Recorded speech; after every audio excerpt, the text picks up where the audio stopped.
কোনো রিস্ক নেই না। অফিস থেকে সন্ধ্যাবেলা বাড়ি ফিরে দেখি গিন্নি রান্না করছে। রান্নাঘর থেকে বাসনের আওয়াজ আসছে।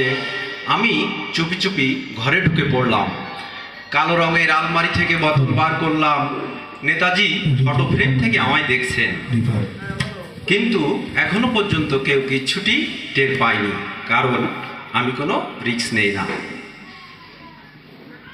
সিঙ্কের ওপরে তাক থেকে গ্লাস বার করলাম আর টক করে এক পেক গিলে ফেললাম।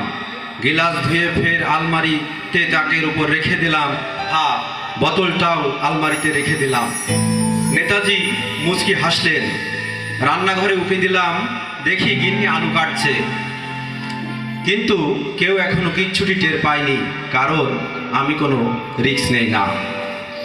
গিন্নিকে জিজ্ঞেস করলাম, সমীরের মেয়ের বিয়ের কিছু হলো? গিন্নি, না, মেয়েটার ভাগ্যটাই খারাপ, এখনো পাত্র দেখছে।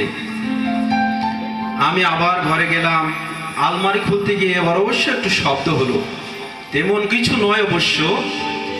বোতল বের করার সময় অবশ্য কোনো আওয়াজ করিনি। সিঙ্কের উপরে তাক থেকে গ্লাস নিয়ে চট করে দুপেক মেরে দিলাম। বোতল ধুয়ে সাবধানে সিঙ্কের মধ্যে রেখে দিলাম আর গ্লাসটা আলমারিতে।